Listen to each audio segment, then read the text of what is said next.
Good evening, everyone, and welcome into Beyond the Boxscore, our weekly program where we break down all the latest action from high school, college, and the pros here on Pulaski Citizen Live.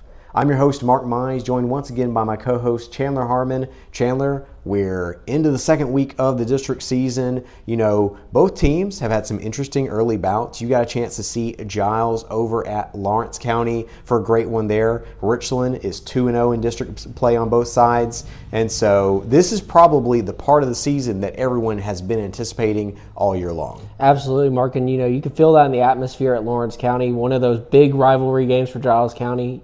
One of those matchups that, in my opinion, you couldn't get much better on an opening district play game for the Bobcats. And I'm excited just to continue on with this part of the season because this is the part we've all been waiting for. As we even started the season, we were talking about getting to district play, and now it's here. Yeah, and of course, you have an interesting segment with Don Thomas at the end, so we won't do a college football segment on this particular program, but Monday night, national championship, Indiana versus Miami. What are you thinking about it, Chandler? Yeah, Mark, I think that it's Indiana's to lose. We've seen them beat their opponents pretty handily here in the playoffs, and they've looked really good. I think they're the most complete team. You can't count Carson Beck out. Georgia, when he was there, was always a team that did the improbable. So I'm leaning Indiana, but if Miami somehow finds a way to win it, I wouldn't be surprised somehow if they pull it out. It's interesting. A lot of people are comparing this Indiana team to some of the best teams from the modern era when it comes to just, strength of schedule over the course of, the playoffs and the regular season there in the Big Ten, as well as just, the margin of victory. Statistically, they have looked really good. A lot of people I've heard comparing them to 2019, with LSU when they went undefeated, won the national championship with Joe Burrow. Fernando Mendoza, kind of a similar story there in terms of starting his career out somewhere else and then just catching fire with a new program. And so, it's been, I think, in a college football landscape that at times has become predictable. I think it's been one of my favorite stories because it's thrown such a wrench into the conventional wisdom about who can and can't be good in college football. I agree, Mark. And, one of the interesting things I saw today, I don't know if you saw about Oregon's quarterback coming back this next season after being beat like a drum by Indiana, a team that we thought would probably be one of the best teams in the country, Oregon, this year. And they were. Yeah, and until they got to Indiana, which just shows, again, the teams we think are going to be good, there's teams that can surprise you and be even better than them because Indiana just came out of nowhere and dominated this season, and Oregon. I will say, though, I've picked against Miami for 3 straight weeks, and so at this point, I've been wrong 3 times in a row. So, hey, you never know, and it's such a good story there, too. Not in the sense that they never win because, obviously, historically, they're one of the more storied programs in college football, but the fact that a team that was on the edge 1 week before the final rankings was out of the field has shocked everyone and got to the championship. And really, I think this speaks to the fact that there's a legitimate argument to expand the field to 16 teams, or at least a little bit bigger one way or another, because you're having teams that you wouldn't usually think of as being powers. You're having teams that maybe halfway through the season you're wondering if they make the playoffs, suddenly making a run like this. And so that really shows that there is parity in college football in a way that I don't think there had been before. Yeah, Mark, and I think that when they talk about expanding the playoffs, whether that's this year, next year, the year after, but Mark, I think it speaks to, as you were talking about the parity of this region of football this year with Vanderbilt, they shocked people, or could have shocked people this year, didn't get a chance to. I think that this helps make a case strongly for a 16-team playoff team, but after that, I don't think you should expand any further. I mean, you want to keep it exclusive, and I mean, with a 16-team playoff, you're getting most of the top 25 in there, so I think that's kind of the good cutoff for them if they do expand. And of course, it's not like basketball in the sense that it's really hard for them to play multiple games per week or play too many games in a season just because of the physical toll that football takes. And so, I'm kind of with you that I think 16 may be the sweet spot there. But even though there's a lot that I think the fans that I've talked to don't like about this era of college football with some of the NIL and some of the frequent transfers in terms of, it's tough to follow a team with you don't know who's going to be on it from year to year when it feels like everything's a 1-year contract. But at the same time, I think that this era of college football is going to be known for the fact that you did have some teams rise up and really, defy expectations and kind of break the monopoly that teams like Alabama and Ohio State and Michigan and, Georgia, those teams really had on the sport for a little while there. So, I think that's something that we're going to look back on fondly. But that's enough football talk. Of course, this time of year, this is a basketball program. So we're going to be back in just a moment talking some Giles County basketball here on Beyond the Box Score. When it comes to real estate, Haney Realty and Property Management is the team you can trust. Our extensive knowledge of the market and industry allows us to help our clients with any real estate need. We know how to get results. So whether you're looking to buy, sell, or rent, let us put our expertise to work for you. Call us today at 931-347-9150 or visit HaneyRealtyPM.com to learn more. Haney Realty and Property Management, your best friend in real estate.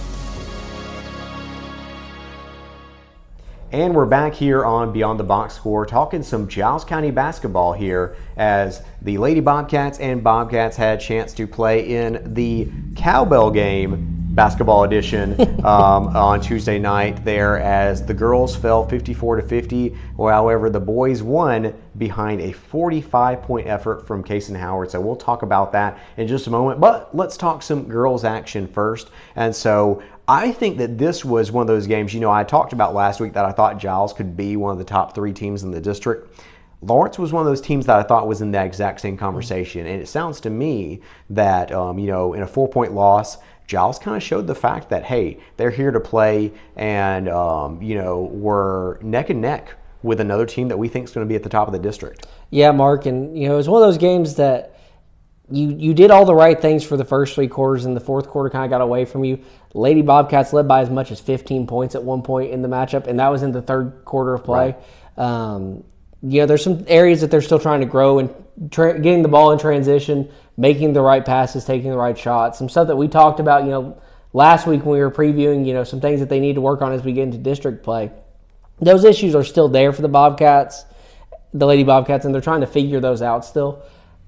However, playing a good Lawrence County team, like you said, a team that could be top 3 in district this year and only losing by 4 points, but having a hold on the game up until that last quarter of play, I think it speaks to that you're almost there. You've got to figure out these last few things that are holding you back as a team. This is a Lady Bobcats team that's still young, still growing together, and still figuring out, who they are as far as a team identity. Well, road district games are always tough. I think just everyone knows that. And the Ralph, as they affectionately call it over there, is one of my favorite arenas here in this district. And so, usually Lawrence County's fans, especially the student section, are always some of the most passionate. So it's a tough place to play. So, when you talk about the road environment and the fact that, at the end of the day, I think Giles is still, as much as these girls have played together, they're still a relatively young team when you think about the fact that they're primarily composed of sophomores and juniors. I understand how we could be at this place in the season, and I really don't think that this is necessarily a negative because, of course, you're going to have them coming to your place later in the year and a chance to, avoid potentially losing that tiebreaker by splitting the season series. And so I really think that this is, not really a loss that's going to change our outlook on what they can do this season, but we do kind of have to consider the fact that they've had a few games this year in which, for the first 3 quarters, I think they really looked like the better team, just to have a slight letdown in the fourth quarter. Yeah, Mark, and it's one of those things that when I was talking to Coach Steger, both in the interview that y'all will hear on the show today and talking to him after the loss last night, there's some areas that they're really working to figure out as they get into some very tough matchups ahead. Tullahoma is going to be a very tough matchup on the road for them. Marshall County is going to be a tough matchup coming up Friday. There's a lot of tough matchups early on in this district play for them that are going to test them. Lawrence County might be one of the better teams that have played all year, rather. Yeah. And so, being on that road, opening with a road game is always going to be hard. Hopefully, from getting this matchup out of the way, learning from it, they can improve the rest of district play because I think that they really are just, a few issues away from being a very dominant and very great team here in Giles County. Yeah, and of course, it's not only about this year, but the years to come, because once again, you look at not only what they have this year, but the returning talent as well. And so I think it's a really good time for the program, and I think they've just consistently gotten better for 2 straight years now, really kind of showing the fact that this program is definitely headed in the right direction.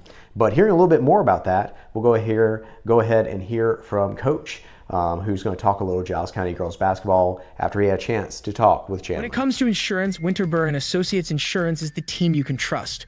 We offer coverage for your home, auto, business, and more. We work hard to find the best policy for you at the best price. Our personalized service means we take the time to understand your needs and make sure you understand your options. We want you to feel confident and secure with your insurance policy. Let us make insurance simple for you. Get a quote today at winterburinsurance.com or call us at 931-363-8638.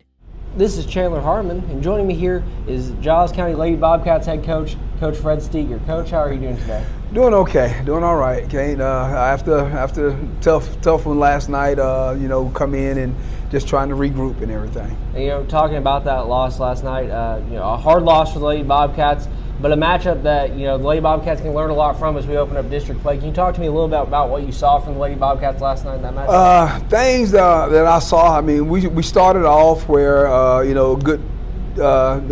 good game. We moved the ball well, got it up and down the floor against their pressure, and they're going to bring good pressure. Lawrence County is a solid team, and they're going to be a solid team to play again and everything. So we just got to be able to learn from what we did last night, and then try to improve on a lot of things that we did good on. But overall, I was pleased with the way our players started the game and everything, and then we just started having situations that we just had to overcome through that adversity time, to where we had some turnovers and then hit some points in there where we didn't score, had some bad possessions, but with those possessions it was good. It was the execution of what we did was good and everything. So just to be able to look at what we did as a team, we feel that we played hard and we gave it a good effort. And you talked about Lawrence County as a solid team, potentially one of the better teams in the district this year. Yes, they are. What is it? How much does it help the Lady Bobcats to get a match like this over with early on as you kind of look ahead to the rest of the district? Well, it helps us learn from what we need to correct and what we need to build on. And with the type of team that Lawrence County is, they make you do a lot of different things. And so that's one thing that we got to continue to improve on, making those adjustments to make sure that we get able to handle those things and try to be successful at them on down the line, considering that everything is district play from here on out with the schedule. And then Friday's matchup against Marshall County on the road again. Talk to me a little bit about how the Lady Bobcats getting ready for that matchup, as that's another crucial game here early on. Like I said, every district game is big, and like I said, in our district, everybody's competitive. So this right here would be another test, another challenge for us, where they're going to bring a different type of game to us. So we just got to make ourselves, or put ourselves in position that we're prepared to any of their challenges, and making sure that we're ready to perform and execute on both ends of the floor. Offensively, just being able to take care of the ball and then run our offense, and then defensively, it's just being in the right positions, try to make sure we do all the little things to be successful on the defensive end, and try to come up with some 50-50 balls and everything. And last question, Coach, with this Marshall County game, another road game for the Lady Bobcats, what are some key things you think will play a role in the Lady Bobcats' success with another road game like this? I guess the key, where you travel and all you get to learn a lot about the team on their home court, but then you get them back again where they got to come to your place. So this right here, it helps us to prepare for a lot late in the season, and then we can make adjustments accordingly to how we go with the rest of our district games. But what Marshall will bring, they'll bring a physical game. They'll be a good athletic team, and we just got to make sure that we're able and we're ready to handle that. So we got to make sure we have a good 2 days of practice here to be ready to play and perform, and try to be successful here on Friday night.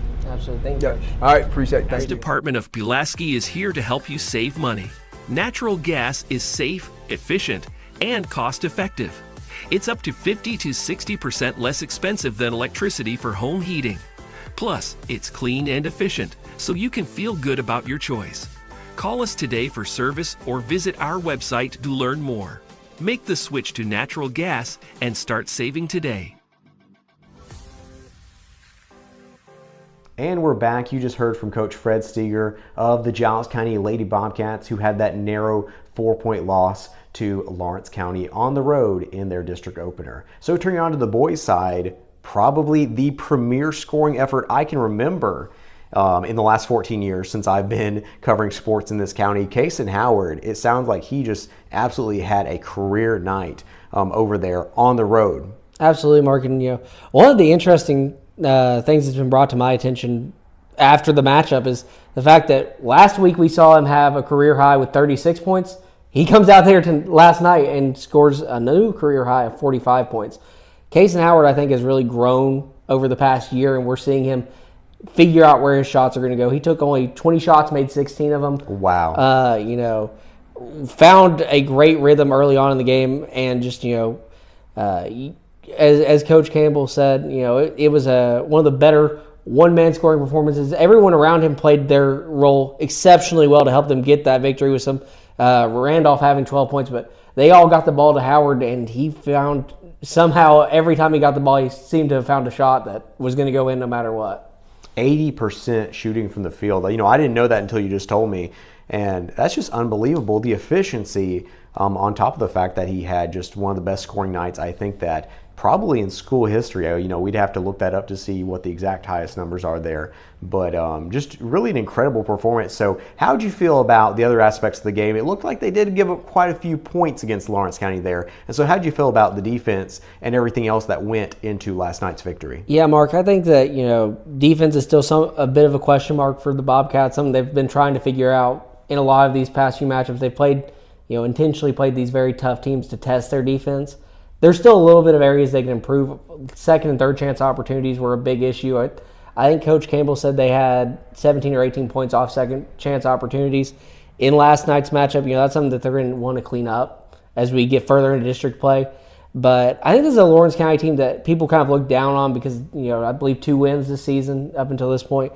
But they're a team that I think started to find their rhythm a little bit, and a team that, you're on a road game at a very hostile environment. Right. So I think this was a test for the Bobcats. I think that defensively they're going to get better.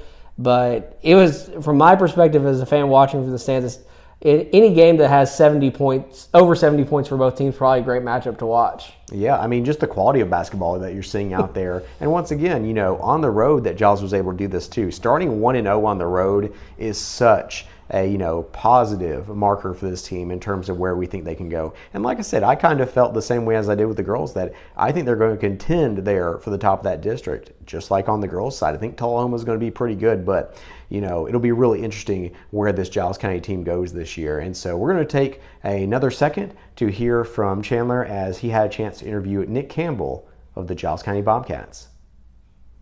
When it comes to insurance, Winterburg and Associates Insurance is the team you can trust. We offer coverage for your home, auto, business, and more. We're more than just we an work hard to electric find the utility. best policy for you at the best price. And phone services. Our personalized service means we take the time to understand your needs and make sure you understand your options. We're dedicated to We want you to providing feel safe, confident and reliable, secure with your innovative insurance services. policy. At Let us make PES insurance simple Energize, for you. We believe that Get a serving quote you is a today at privilege. winterberinsurance.com or call us at 931-363-8638. So here I am with Giles County Bobcats head coach Nick Campbell after a great win last night for the Bobcats. Coach Campbell, how are you doing today, sir? I'm doing good, man. Yeah, last night was a great win for us. We didn't play our best basketball, but we kept it close enough to give ourselves a shot there in the fourth quarter. We've got to clean some stuff up, but credit to our guys. We didn't really flinch when we got down. We kept playing, kept it close. Made some shots late, had some turnover, forced some turnovers. And made some timely buckets last night. And Coach, talking about that first district game of the season for the Bobcats, what are some things you saw from them that you thought that we've done really good with, and maybe some areas we can grow as this district play continues? We've got to continue to get better on defensive rebounding. We gave up, I think it was 15 offensive rebounds for 17 or 18 points. I have to look at my stats, but we've got to clean that up. We've got to do a better job of paying attention to our game plan of who's shooters and who's not shooters. But that's the first district game that some of these guys have played in. In that environment, it was a great environment, big crowd. We put a little bit of too much pressure on ourselves to go out there and play perfect, and we've got to quit relying on one guy to go get a rebound and one guy to go get a bucket. We've got to do a better job of playing together as a team. But our complementary basketball, I thought sometimes we pass the ball a little bit too much when we should shoot it. But I thought we played well enough to give ourselves a shot, and we played well down the stretch. We were down 8 with about 5 minutes to go and came back and won by 4. So it's a 12-point swing in about 3.5-4 minutes. One of the big contributors last night, Case Howard, 45 points, I believe, a career high for Howard. Yeah. Continuing to grow into a leadership role for the Bobcats. What have you seen from him this year as he's continued to elevate his game and grow as one of the leaders of the Bobcats? Yeah, he's definitely our leader. He's always had the skill set. Now he's controlled his game a little bit more. The game's slowing down a lot to him. He's as skilled as anybody around. If you score 45 points in a game, that's pretty impressive. And what's more impressive is he was 16 of 20 from the field. So it wasn't like he had 45 points on 40 shots. It was on 20. So he was taking some good shots last night. He made some. But the other guys, Franchise played really well. Deshaun played really well late. I thought Damari Allen probably the best game that he played all year. Octavian Howard played well. And really everybody, Chase Reynolds does so many things that don't necessarily show up in the stat book. But we're not where we are without him. Hannah, really the 7-8 guys that we played do a really good job. Colt Ogles, he drives too late right there, and we hit a case and hits the 3 on the kick out, and then he gets a layup. That's a 5-point swing in 3 possessions. So we're doing a lot of good things. We just got to continue to improve and do those things for 4 quarters. Yeah, Coach, that's one thing that in talking to the Lawrence County coach after the game, he talked about, from what he saw from y'all, is that not only do you have a scorer who can do a lot, but you have players around him that not only play good ball, but they complement each other. And I think that's something that a lot of other teams are even starting to see with the Bobcats this year. Yeah, we do. We have a lot of different pieces. We've got some scorers, we got rebounders, we got some guys who can drive it and distribute it. We got to get all those clicking and going at the right time all together. We show signs of it. We just got to be a little more consistent with it. But we can't give up 70 points. We've got to do a better job defensively and on the boards. We can score some, but we've got to be a better team on defense. And the guys know that we can defend better. We just got to make our mind up and do it and pay a little bit more attention to the details, which we're still young. Everybody, forgets we are young. We only have one senior, Deshaun Howard. He's really leading us as well. He's doing a really good job of putting us in places on offense, doing a good job on defense. He had a couple steals last night because he's pressuring the ball. I thought for the most part we played, honestly, last night I didn't think we played very well in the first half, but in the second half we played much better. We played with more sense of urgency that we talked about, instead of kind of walking around like we were in the first half. Our urgency picked up in the second half, so that was good to see. And Friday, another road game, another road district game that's very important to the Bobcats. Talk to me a little bit about, what are some things y'all seen from Marshall County as y'all get ready for that matchup? Marshall's really good. They beat Lincoln County, who's probably only lost 3 games, so we'll have our work cut out. It's a big rival on the road, second district game, Friday night. It's going to be a huge crowd. They've got some really good players. I know they lost a lot of guys from last year, but that doesn't matter. Those guys are ready to play. They've waited their turn to kind of play some. So they'll be ready to play. Everybody plays with a little more confidence at home, so they'll be ready to for us to come in there, and they'll be ready to knock us off. So we've got to come in there and play well. We've got to do a better job defensively and rebounding to give ourselves a shot, but we're going to have to play well to beat them. And last question, Coach. Something you talked about last night that I thought would be interesting for the viewers to hear too. While not a lot of fans may know how the planning for the scheduling goes, Bobcats schedule a very tough early season to get ready for this. Talk to me about the thought process behind having a very tough early schedule to get ready for this district play section. We had a brutal pre-district schedule. We played a variety of different teams from Muscle Shoals to Lauderdale County to Lincoln to Fayetteville City. We Page and Summit are really good. So we played some tough teams just to prepare us for this stretch. I think if, like last night, for instance, if we hadn't had some of those tough games like the Lauderdale County Christmas tournament, I think we might have, kind of folded a little bit per se and maybe lost by 10 or 15. But, we've been in those situations where we've had to kind of keep our cool, come back from a little bit of a deficit, really kind of, you don't want to say grind the game out because it was in that high 70s. So, but it's just kind of those situations in the game where you do have to, maybe grind out a 4 to 5 minute stretch where you're not playing as good as you should be. But, we have put them through a tough schedule just for the next few weeks and hopefully months going down the road. Absolutely. Thank you, Coach. Thanks, sir. For a new job, let M&M Staffing be your guide. With over 20 years of experience, we know how to connect great people with great opportunities. We work with over 80 companies, so we're sure to find the perfect job for you. Our team is dedicated to helping you succeed, and our high customer satisfaction rate proves it. Ready to get started? Visit us at mnmstaffing.net or give us a call today at 931-347-4255.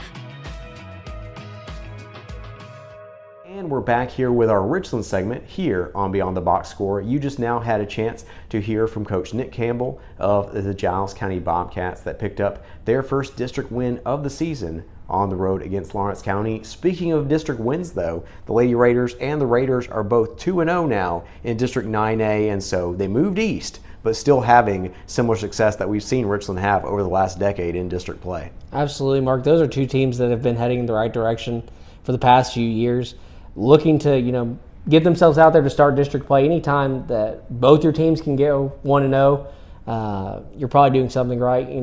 We just talked about the Bobcats. Unfortunately, didn't get to have that. But when you go out there, you play, you get those wins, you much rather want to start 1-0 than 0-1.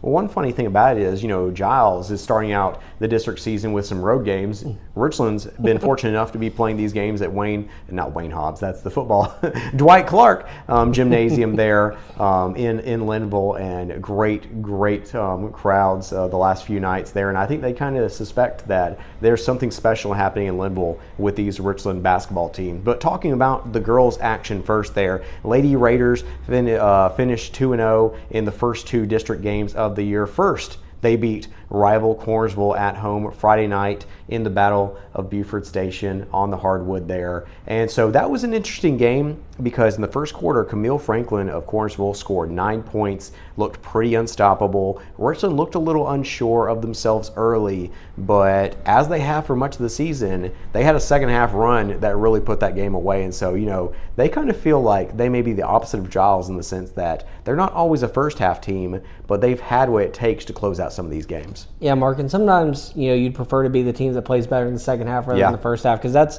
where, really, at the end of the day, unless you've absolutely blown them out in the first half, whoever does better in the second half is probably going to win that matchup. So, being able to close the game, not only just close the game, but, open up scoring in the third quarter, be able to get on a run, potentially come back from behind. That's what separates the good teams from the great teams, is facing adversity in the first half, weathering the storm, and then coming out in the second half and playing good basketball and taking control and then getting the win is, that's the most important thing about any game. Yeah, and of note, Franklin, after she had really been the star in the first quarter, she had 9 points in the first quarter, only scores 11 over the course of the night. So I thought the defense was really good there. The Lady Raiders with Chad Hall there changed things up defensively, and that's what they've been doing a lot this season, is changing up the looks between, zone and man, and kind of getting some teams, a little bit out of sync there that way. And so they end up winning that one after Bailey Blair scored 0 points in the first quarter, ends up being the leading scorer on the night, just as she has been for much of the season. I think one of the most important things, though, was sophomore Elizabeth Gordon, who they said they wanted to get some more scoring from, has been playing just spectacular defense. She had I believe, career high in points in that one with 12 points. And really, some of these young sophomores, kind of like we've seen for Giles, are starting to kind of take the reins and really become bigger and bigger parts of this team. Absolutely, Mark. And, as we talked about even in the Giles segment, that's going to be important not only for this season, but future seasons. This is experience they're going to need, and becoming a key contributor early is what helps the team to figure out not only answers to problems they might have this season, but they can go ahead and start looking ahead at next season and be like, here's who's going to fit in this spot, here's who's going to contribute when we need them. And those are question marks that hopefully now are being filled out this season as we're getting into district play, which is the most important part of the season, but also answers questions, further on, say next year, they already got some ideas about who might want to start in some spots, Definitely.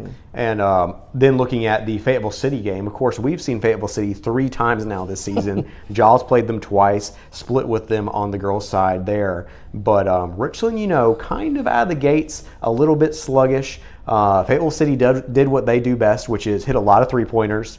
I believe they hit 6 in the first half there, and looked really good from the perimeter. Richland, was finding a way to stay in it. Danny Lynn Galloway off the bench had 3 three-pointers of her own in the first half. Richland ends up going up 26-25 at the half on a shot from Bailey Blair. But then Blair only had 4 points in the first half, and just like she did against Cornersville, really, really took off in the second half. She basically was unstoppable. I think had 13 points in the third quarter alone there. Finishes with a game-high 25, 21 of which came in the second half. There's a reason that she's being looked at as an all-state caliber player. Just really phenomenal stuff from the Division II signee. Absolutely, Mark. And every team's got to have that one player who steps up when you need him most, and she's become, not only has she become that, she is that for Richland. She has, leading up to this point, she, is contributing when she needs to most. First half could be, where you see most scoring for players. A lot of players on Giles County, we see them score most of their points in the first half, kind of getting a lull in the second half. But she comes out in the second half, gets those key points that you need to come back or keep the lead and extend the lead and, force the other team to make shots, whereas you're getting the shots you need to go into the basket. Yeah, and of course they end up winning that one 74-53, so they did give up quite a few points to Fayetteville City there, but the key run there was Richland started the second half, the third quarter that is, on a 20-0 run, and then in the fourth quarter made another pretty big run, so it's kind of back and forth in the second half, but Richland had one more run than Fayetteville City did, and they ended up winning that one by 21 points there, and so did give up 9 three-pointers over the course of the night, which I think the coaching staff will probably have a few things to say about that. But they beat Fayetteville City at their own game because Richland hit 10 three-pointers themselves. And so really great win there. And now we're going to have a chance to hear from Coach Chad Hall, who we sat down with after Tuesday night's win over Fayetteville City.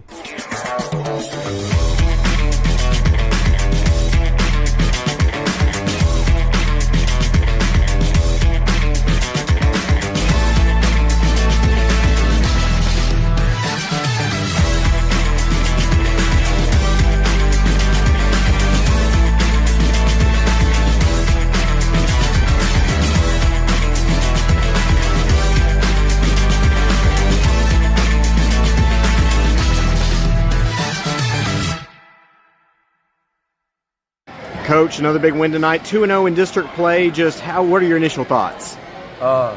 Fayetteville is much better than a one-win team. That's my thoughts before we got here and after watching them play. They're a highly athletic team, shoot the ball really, really well.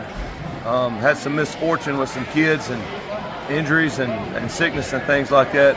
A team you really don't want to have to play the third time in a season, I'll say it that way. And really looking at Fayetteville City, I've seen them 3 times now this year. I think they probably are more predicated on long-range shooting than any other team I've seen. Just what was y'all's defensive game plan to kind of stifle that? Well, we hope to stay tight on 21 and number 3, but both of them hurt us bad in the first half. Easy as that is. 21 is a really good shooter. Gets it off so quick. So we really wanted to extend our defense enough, but at the same time, extend too much on number 2 and 3 out there, and they just blow by you. You got to guard them up and take their shot away. Both of those fouls that Bailey Hollis got there in the first period was exactly that, trying to extend a little bit to take away a shot and get into a body and get a foul right there. But at the end of the night, I felt like we could make a run. We made 2 runs in the second half. They answered one, the other they didn't.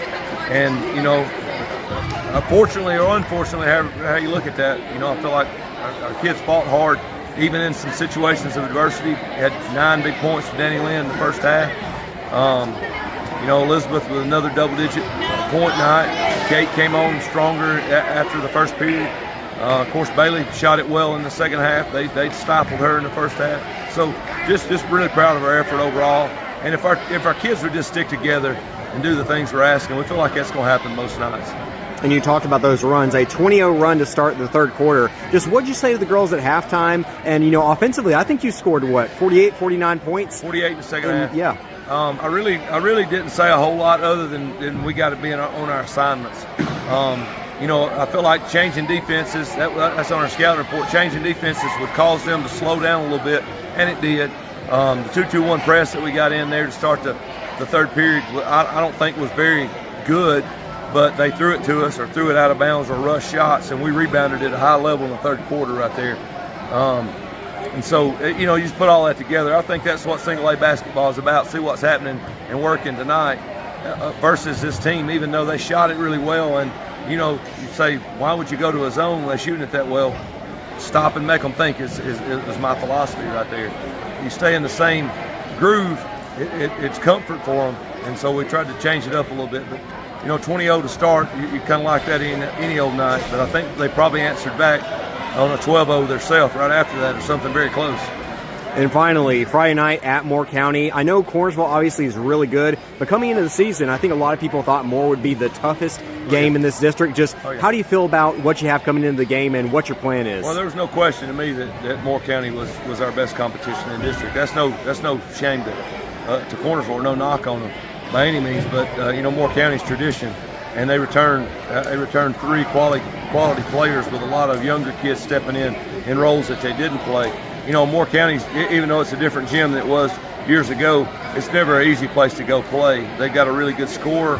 They got a secondary player who I think is maybe their better player in all reality. Sharp can shoot it, but the Dye kid's a really good player. They got a big kid as well. She's not a high scorer, but we'll have to do our job. We'll have to rebound really well. We'll have to have some luck getting the ball to fall and, I guess react to adversity like we have to every single night. Thank you, Coach. Thank you. Your job, let M&M Staffing be your guide. With over 20 years of experience, we know how to connect great people with great opportunities. We work with over 80 companies, so we're sure to find the perfect job for you. We know how to get results. Our team is dedicated to helping you succeed, and our high customer satisfaction rate proves it. Ready to get started? Visit us at mnmstaffing.net or give us a call today at 931-347-4255. Haney Realty and Property Management, your best friend in real estate. For a new job, let M&M Staffing be your guide. And we're back here. You just heard from Coach Chad Hall of the Richland Lady Raiders, who are now 2-0 in District 9A play. So turning it over to the boys' side, Richland 2-0 on that side as well. Really made pretty easy work of Cornersville on Friday night. Beat them by 22 there. It was a little touch and go there in the first half, but a huge third quarter run there turned that game around. Right now for Richland, I think the interesting note is, you're without Cooper Jackson now, who has what we now know is a 3 to 6 week injury with that broken wrist in his right hand there.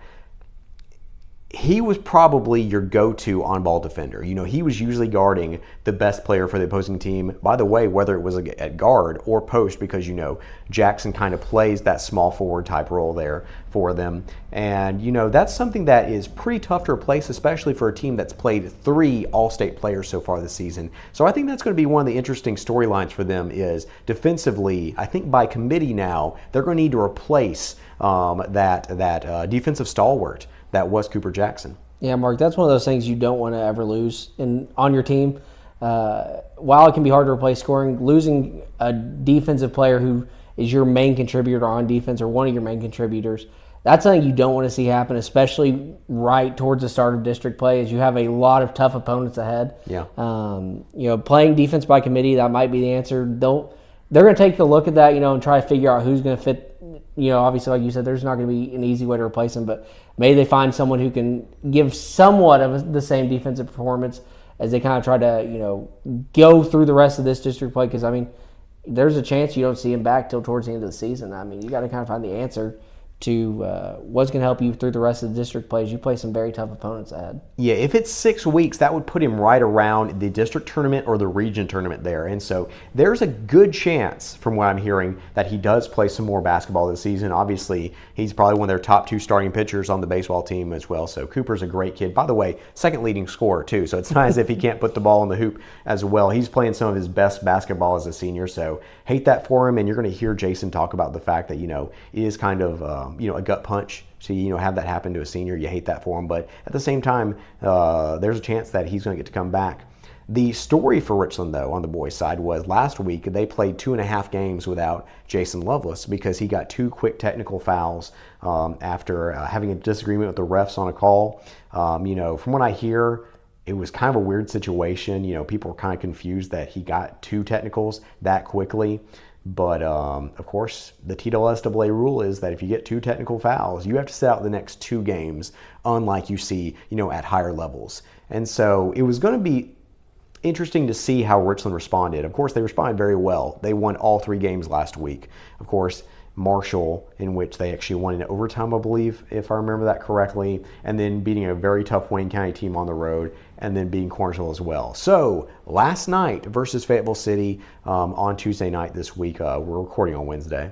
A little, as I say, because I guess you're probably watching this on Thursday, but on Tuesday night versus Fayetteville City, he gets to come back to the court in the game, and I had a chance to talk to him afterwards, and it's really interesting to get his perspective there of, how it kind of changes his perspective having to see his team, play without him during the games. Even though he's doing all of the game day work, he still gets to do all the practice with them. But he gets back with the team now, and they really show out versus Fayetteville City. They start the first quarter on an 18-0 run, which is ended by a big dunk by Cade McCormick. And then to start the third quarter, they also go on an 18-0 run. So in the first 4 minutes of the first and first 4 minutes of the third quarter, they outscore their opponent 36-0. It's pretty hard to lose a game when you have that kind of just phenomenal energy coming out of the locker room both times. Yeah, Mark, that's one of those things that you'd have to be playing all-time bad offense the rest of the game. But, I mean, if you're going on huge runs like that in both the key parts, how you start the game in both the first half and the second half is probably, going to tell you a lot about how the rest of the game is going to go. So when you get on big runs to start your first half and your second half, you're probably doing a lot of things right on offense. And it seems like, the Raiders have found a way to get, the people they need to in scoring positions and build a good, strong lead that helps them, elevate through the rest of the game to get a win.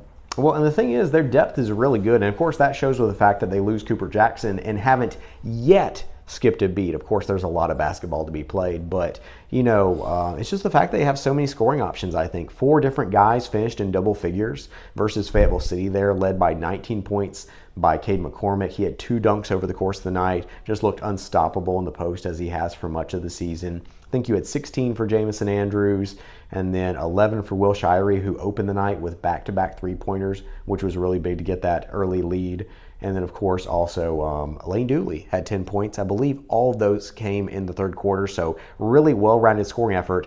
But the most interesting thing about the night wasn't the phenomenal defense, the elite rebounding, and the fact that they just went on runs that you're probably not going to see very often in high school basketball. But it's the fact that they got to play their 3 8th graders and their lone freshmen for more than 4 minutes in the fourth quarter. And so basically they got to put in their entire JV team for most of the fourth quarter. That's got to be a really great experience for those guys. Absolutely, Mark. In any game that you can give, those players that in a few years are going to be very crucial to the team, the experience against an opponent that obviously the game's out of reach at that point, but that's experience that they'll take with them as they continue to grow as players, and you just can't beat that kind of experience where you're getting on the court against, you're not playing other JV teams, you're playing an actual basketball team that is going to give you a lot of knowledge on where you can grow. So it's great that they got that, and it also speaks highly of the team that the Raiders have put around that they can have that chance to give them those opportunities by getting up by such a big lead.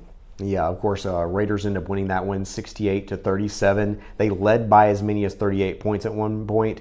And real quick, before we get the interview from Jason Lovelace, I think a lot of people are going to look at this and say, well, you beat a 1-10 girls team, you beat a 1-11 boys team in Fayetteville City. Fayetteville City girls, I think, are a lot better than the record. You know, you heard that from Chad Hall a moment ago in that interview, and so I think that's still a pretty quality win. But you were supposed to go out, you were supposed to take care of business, and you did on both sides. And once again, you know, in district play, you don't get to choose who you play. You know, those are set by the TSAA. You know, sometimes you're going to play good teams, sometimes you're going to be playing teams that are going through a rough stretch. But at the end of the day, all you can do is come out and take care of business, and they decisively took care of business against a couple teams in which they obviously were a mismatch against Richland, as the Raiders and Lady Raiders won quite handedly. But we're going to take a quick timeout here and hear from Coach Jason Lovelace, who had a chance to talk to us after Tuesday night's win over Fayetteville City. Custom Stone Handlers supplies over 600 distributors and suppliers with quality stone products. Along with Riverstone, we produce and distribute over 100 building, landscape, and other bulk products. Our goal is to provide quality products, service, and partnerships to ensure our customers' success. We firmly believe the measure of any person or company is how you treat other people and customers. Give them a call at 931-490-4990 or visit CustomStoneHandlers.com. So, Coach, big win tonight, 2-0 in district play. Just what are your initial thoughts? We had a lot of energy. I was kind of a little concerned coming off of last week, what kind of energy we would have, and I thought we started the game phenomenal with our energy. The start of the game and the start of the third quarter was just phenomenal with our energy, and I really think that set the tone. Obviously, our defense was really, really locked in at the beginning of the game, which fueled our offense and our transition, and credit to the guys. They just bought in and believed into our game plan, and had a good night. And really, just to ask a question about last week, just what was the experience like, you know, in terms of still getting to do all the things with the guys, but then not getting to be there for the actual game with them? Yeah, so that's a complex answer. The experience was bittersweet, I would say. First of all, the support from the community has been amazing, and that's appreciated. But it ain't about me. It's about those dudes in that locker room, and also my coaches, Coach Gordon, Coach Miller, Coach Ho, Coach Hall, that stepped in for me. I never had any doubt whatsoever that we could, have a successful week. For me personally, I got to see things from a different perspective, watching things from a different perspective and seeing my guys do things from a different perspective. But I was really proud of how it galvanized and glued us together a little bit, so I'm hoping that can carry over. And so initially, without Cooper Jackson, still able to, find a way to work along with this team. But defensively, how has that changed things up for you, considering that was one of the, obviously he does a lot of things well, but that was one of the key things he was doing for your team? Right. So emotionally, that's a tough one because Coop, the last 5 years, has grown so much as a young man and so much as a player. And going from, a timid, shy kid to our best defender, guarding all types of kids on the offensive end, and our second leading scorer. So I really, really hate the fact that Coop is hurt, but we can't dwell on that, and Coop don't want us to. He's going to be back here hopefully soon, and we'll get him back. But for us, obviously, we've got to look at a few different people and a few different things to do defensively, but really, we haven't changed a whole lot, as far as what we're doing and how we're doing it. Just guys are stepping up. We preach to our guys all the time that our games are won in practice, so they keep showing up in practice and getting better and working on the things that we need to work on, like, for instance, who's guarding this guy, like Cooper would, and how are we guarding this guy, and those kind of things. So it's really a collective effort from everybody. It's not just one particular player that's taking over Coop's role. It's multiple guys who have stepped into that role, and I'm very proud of that. And then finally, it has to feel good to get your 8th graders in for more than 4 minutes in a varsity game. Just getting to see some of your young guys get, minutes versus, by the way, some of their starters. Just how'd you feel about that and the opportunity to get that done tonight? It's fun. It's really, really good. Here at Richland, after their middle school season's over, we bring them up and let them play. And I don't know this, this is just my opinion. In the last month, since the season's been over, I would say those 3 8th graders that have joined us have improved more in the last month than they did in the middle school season, because they're going against kids like Jamison Andrews, Cade McCormick, Lane Dooley, and such in practice. And they're picking up our offensive system, which is taking some time.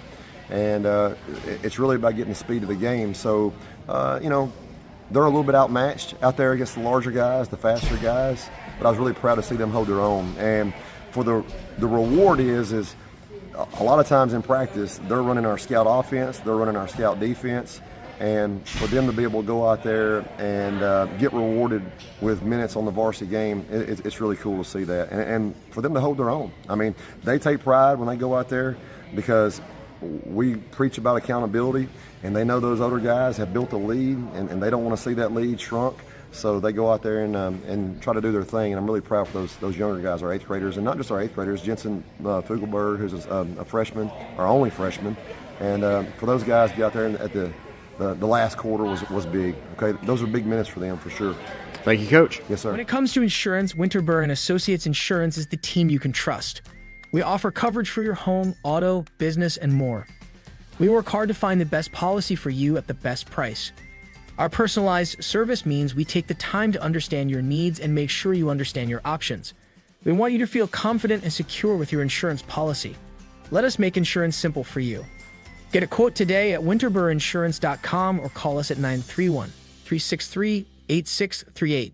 And we're back here on Beyond the Box Score. You just heard from Coach Jason Lovelace of the Richland Raiders, who are 2-0 in district play. And so before we close things out today, wanted to kind of give a preview of what's still to come. This week we have a couple more exciting district matchups.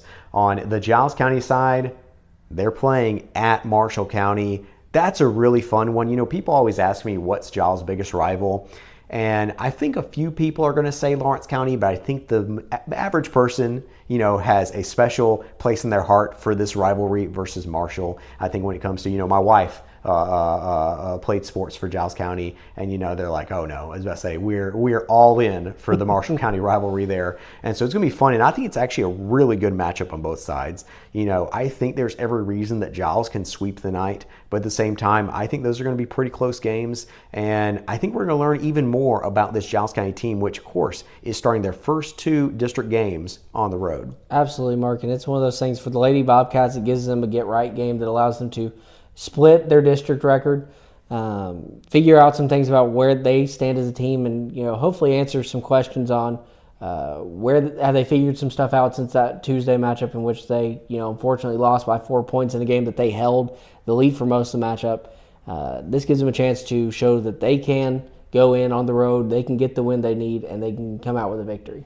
So big wins there for confidence, and for the district seedings as well. Then on the Richland side, on Friday night, they're going to be playing at Moore County. This is a matchup between probably top 8 teams in Class A on the girls' side. And so this is going to be an early preview of 2 teams that both have every expectation to go back to the state tournament, because these were both state tournament teams last year. And so that's going to be a great one. On the boys' side, too, I think the Richland boys are probably going to be pretty heavy favorites there, but still should be a lot of fun, and their first district test on the road. And they actually have a bonus game this week, as they will be at home on Saturday night as well versus Cascade on the girls' side. One of Richland's only 2 losses, so a chance to avenge that and split the season series there. Both those games are scheduled to be on the radio, by the way, and so that should be a lot of fun there, as I think Jennifer and myself will have Friday night's game. And I don't know about Saturday just yet. We're waiting to hear from Jennifer, but there's a chance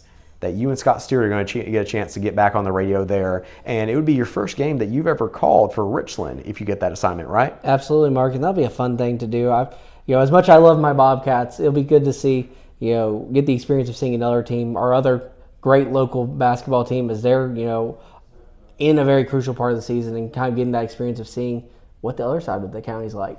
Yeah, it's been great on both sides, and so we really encourage you, if you haven't had a chance to get out and see some quality basketball for Giles or Richland this year, please do. It's a lot of fun, and of course you can always catch our coverage on our website in the print edition of the Pulaski Citizen, and of course also those broadcasts for WKSR Radio as well, who we partner with there. And so Giles plays at Marshall Friday night, Richland plays at Moore, and then Saturday, Richland plays at home versus Cascade. But we're going to close out the program as Chandler had a chance to interview Don Thomas, talking about some of the things, just catching up over the last few months about what's happening in the Giles County school system there. So thanks for tuning in to Beyond the Box Score. Hope you enjoy some great basketball late this week, and of course that national championship for college football as well. But we'll close it out with Chandler's interview with Don Thomas. This is Chandler Harmon, and joining me here for our Giles County segment today is Principal Don Thomas. Principal Thomas, how are you doing today, sir? Doing great. Having a good day. How are you? I'm doing well. Obviously, it's been a little while since we talked to you. Had the Christmas break and stuff come up between now and the last time we talked. What are some things over the past few months since the last time we talked that have happened in the high school? Well, we finished up the first semester, finished up well, got started back the second semester. Students in new courses. We changed classes on at the midpoint of the year, so students just getting newly adjusted to their new classes coming back. And in the middle of basketball season, got a lot of spring sports starting up, practicing. So just a lot of things going on. And so, I believe second week back now from into the semester, what are some things that have happened these first 2 weeks now that y'all are kind of, getting reacclimated with all these school kids coming back from the break? That's it.